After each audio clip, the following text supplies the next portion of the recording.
Okay guys, so this video is about the lab utilities. So in this video we will tell you about what are the basic components that you should know about, what are there in a lab, and you should be aware of them. So even if you don't know in detail, it's okay, because we can provide you some information on that, but I just want to introduce to you what they are and how they look like, so that at least when we talk about them in our different video lectures, you feel that you know them just by term. So the thing that you see in front of you is we call it a measuring cylinder. So as you can see, it's of 100 ml measuring cylinder, and then here you can see, so 100, 90, 80, 70. So that means you can measure a volume of until 100 ml in this, and we use these measuring cylinder to add water, to prepare buffer, to prepare media, and etc.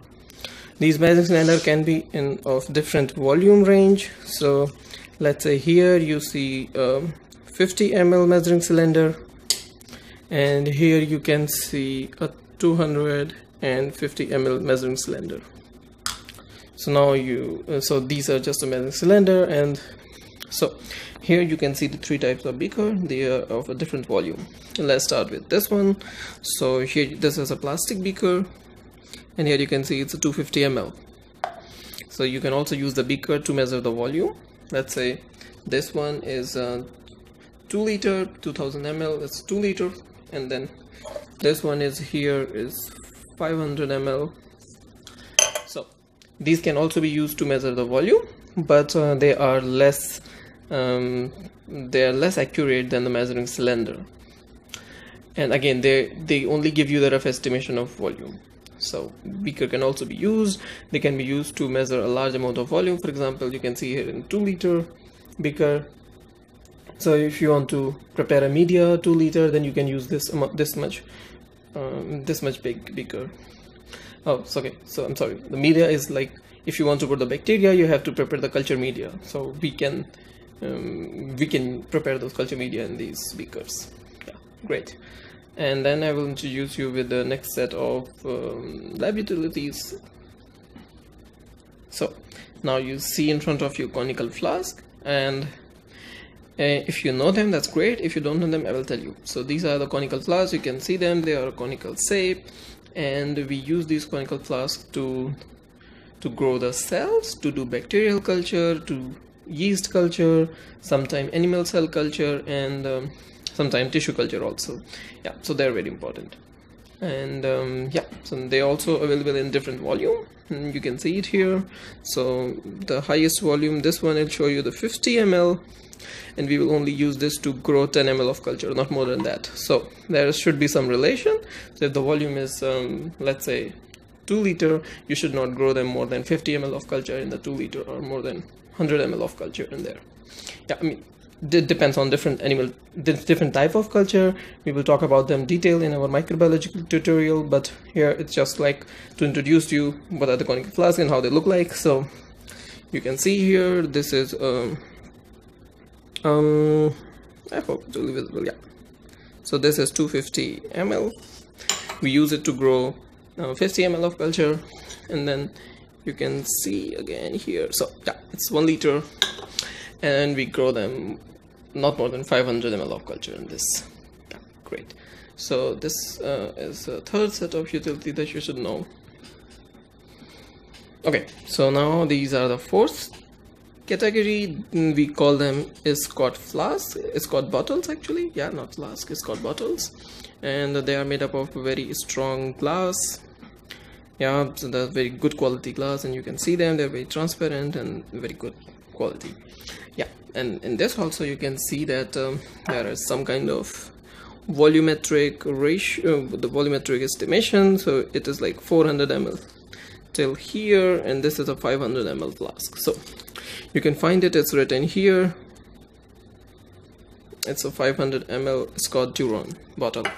And the same is, so this one is 1 liter, this one is 100 ml, and this is 50 ml. Now they are very important part of lab utilities. We prepare all the buffers in these bottles, we prepare all the chemicals, we prepare We also we use them to prepare the sterile water, sometimes to prepare media and etc. So they are a very important part of the lab. And as you can see them, they are closed from the top and they're very tight packing, so we use them to store things, so as to store buffer, to store water, to store anything. Yeah, you got it right. Okay, so now I will introduce you to two different things. Here you can see two stands. We call them Falcon stands, and we call these tubes Falcon tubes. As again you can see, there's written 50 ml. Yes, now you'll get to it. So this is 50 ml, and you can see them, there are 15 ml. So this is 15, this is 50, and these stands, we call those stands of Falcon stand. And we use these tubes for a very important purpose. So for example, if you want to prepare something 20 ml, let's say you want to prepare 20 ml of magnesium chloride solution, and you can use these tubes. And the good thing about these tubes, they are also quite accurate. So if you see 20 ml here, that means it's actually 20 ml. Some people use them to do cell culture. Some people use them to use a special type of buffer. For example, if you want to prepare anything in a small quantity, you can actually use those tubes. Yeah. At that time, you don't prefer the 50 ml or 100 ml Scott bottles. You rather like to have more handy these plastic tubes, so you use them and you throw them. Yeah, and it's just a short reminder. So the rest of the thing that I showed you before that, you cannot use and throw them. So that you use them, you wash them, you sterile them, you make them sterile using autoclave, then you reuse them. Here in these tubes, generally depends on the lab. So some labs prefer to reusing them. Yeah, they are autoclavable, but in my lab and most of the people, they don't prefer to reuse them, so they use and throw things. Great. Okay, so then probably this could be very important lab utilities. This you can see here, this thing is Eppendorf stand. We call them Eppendorf stand. So this is just like a normal stand. You put them here, and then in these holes you can put the Eppendorfs. And how we will see this, so then now you can see these bottles, these are the Eppendorf tubes. We use them in a different purpose and variety of purpose, and they can be of different volume. Generally the most common and most popular Eppendorfs are of 1.5 ml. And why they're closed with this, with aluminum foil bottles, because we use them after sterilization. So we sterilize them using autoclave. For autoclave, I will tell you in detail. They're here. This tutorial is just to make you familiar with the different terms that are common and you should know them. Yeah.